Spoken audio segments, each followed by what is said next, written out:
Hey folks, this is Kalani. Time can move in strange and wonderful ways, and a very typical fantasy trope is that time will move differently in different realms or dimensions. We're heading to the afterlife in the Shadowlands expansion, so what happens on Azeroth and how much time will pass while we're trying to fix everything that's currently wrong with this realm of the dead? We have a little hint that something huge might happen on Azeroth while we're away. Big changes, potentially. This could be the dev team's chance to turn Azeroth on its head and maybe reinvent what the entire world looks like. Think Cataclysm, but maybe even bigger. We also have some more info on the update schedule for the Shadowlands Alpha, including what to expect next for testing, and there's also some changes to BFA that might help you progress at endgame. Before we jump in, be sure to check out our live streams over at twitch.tv/KalaniTV. Everyone seems to be having a very fun time watching the cats rumble around on their tower, affectionately named Porghast by the folks in chat,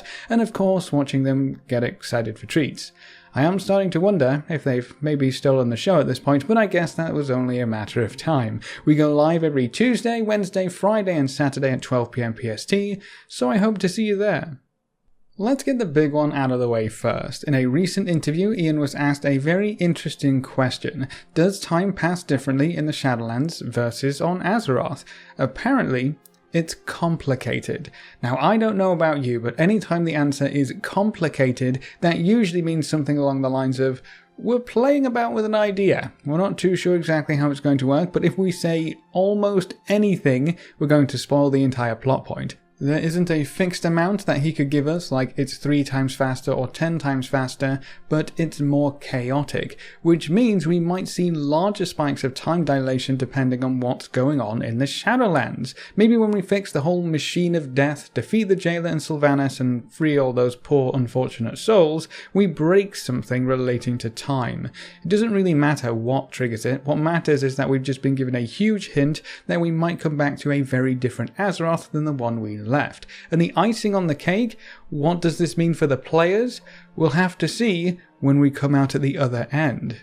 That's literally almost confirmation that something is going to change, and it's going to be time related.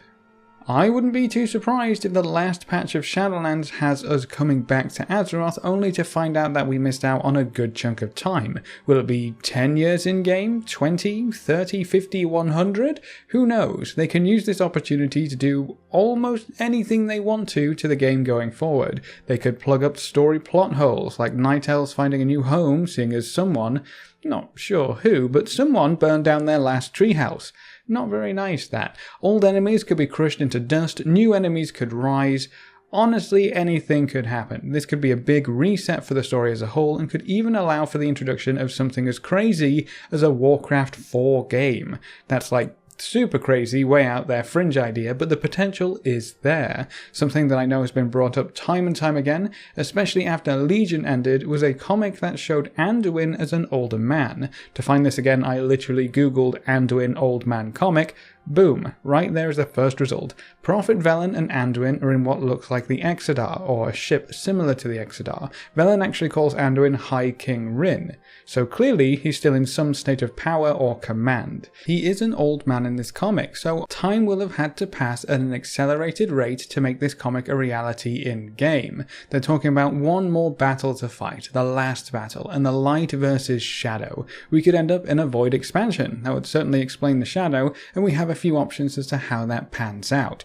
Us versus the Void, the Titan Azeroth versus the Void, or maybe even us versus the Void corrupted Titan Azeroth. Either way you look at it, the Void Lords are still out there. We haven't removed the old god threat entirely, and the Void Lords will never stop. That might be the shadow referenced in this comic. Now, just because this comic exists doesn't mean the events in it will come to pass. The dev team has been happy retconning other pieces of lore when it suits them, but with a comic that shows an older High King Rin, and obviously didn't refer to the end of the Legion, and with Eon hinting that time is going to be very wonky while we're in the Shadowlands, we simply have no idea what awaits us on the other side of this expansion. but it's going to be important. That is super exciting to me. The possibilities are endless. This opens up so many doors for the story, for the world, and for characters that we've been journeying with for over 15 years now. I can't wait to see what extra info we get on this idea as the Shadowlands progresses. Maybe each patch will change something in the world, and maybe even the last patch isn't in the Shadowlands at all, but us coming back to Azeroth and getting used to the time shift, and cleaning up the messes that will undoubtedly have appeared in our absence. But we're just gonna have to wait and see. What do you think could be on the other side of a massive time shift? Old gods? More dragons? A new world tree for the Night Elves? Leave all your thoughts in the comment section below. That could be a really fun one. But as we said, that's all after Shadowlands, which is way down the road. How about looking more towards the present day? How is the alpha shaping up, and what do we expect to get tested next? Now, according to Ian, some of the next things to appear on the alpha will actually be legendary crafting and Oribos. He mentioned that legendary crafting needs quite a bit of testing, and we should see that on the alpha within the next few weeks.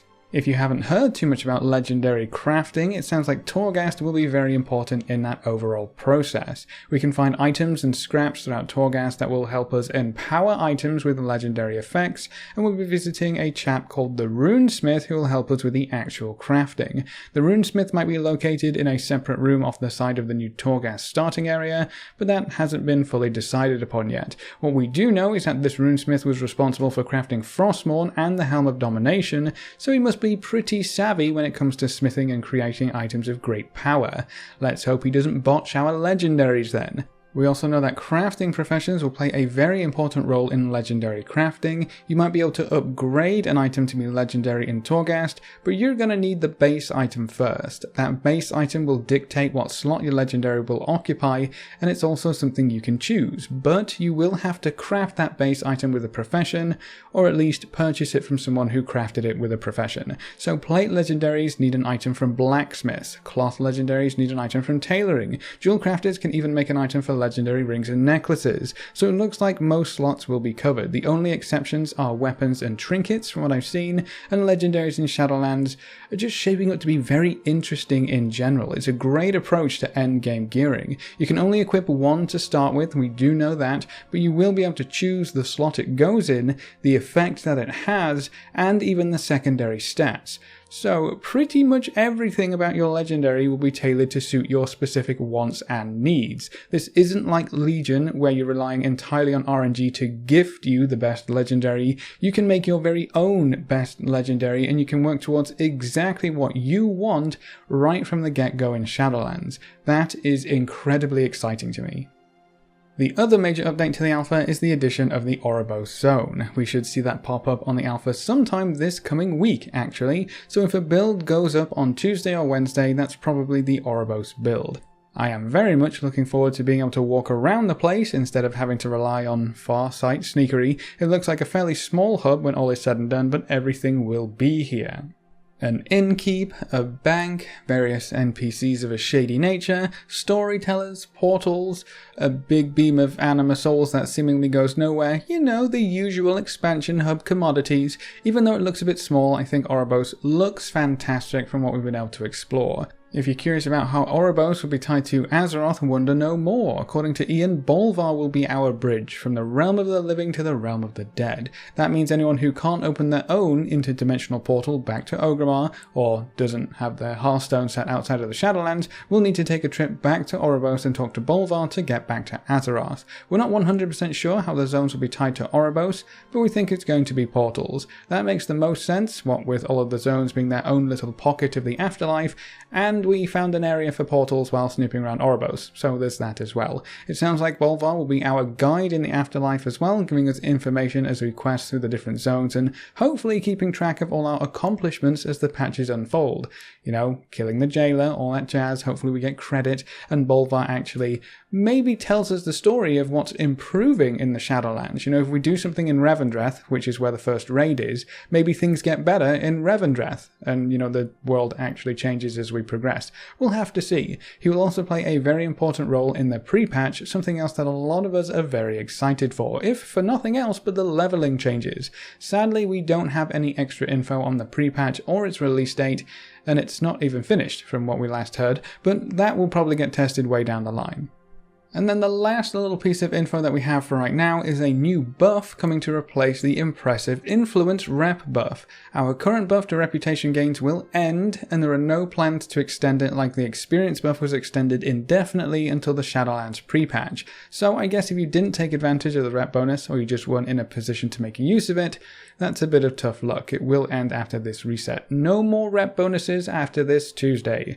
That's the bad news. The good news is that a new buff will take its place. We're not too sure what this buff looks like. I'm sure we'll get some more details later today, but we do know that it will help you catch up at endgame for Battle for Azeroth. We have all these alts leveled up thanks to the experience boost, but when players hit endgame, they're met with a huge wall of restrictions and grinds and just lots of content, really. The two big factors of 8.3 progression that this buff will help with are obtaining corrupted items and effects that you actually want and getting your legendary cloak up to speed. Hopefully this will be for returning players as well as all of the alts. It's all fine and dandy saying, oh, your 5th alt can get his legendary cloak super quickly and can level it up. But if that's not going to be the case for a returning player who's just getting to max level, that might put off a good chunk of the player base for right now.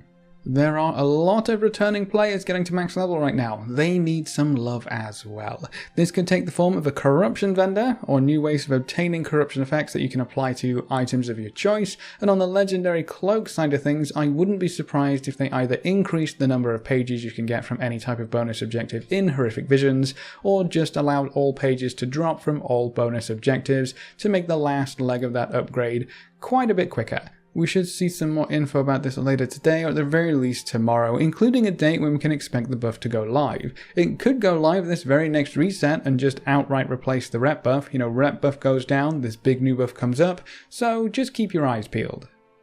But that's all for this video. What do you think of the sneak peek we got of Oribos? What kinds of buffs would you like to see to help players progress at current endgame in Battle for Azeroth? What do you think might happen after we leave the Shadowlands if we see a huge time skip? Leave all your thoughts in the comment section below. If you want to explore Torghast or anything else on the alpha along with us live, you can catch us every Tuesday, Wednesday, Friday and Saturday starting at 12 PM PST.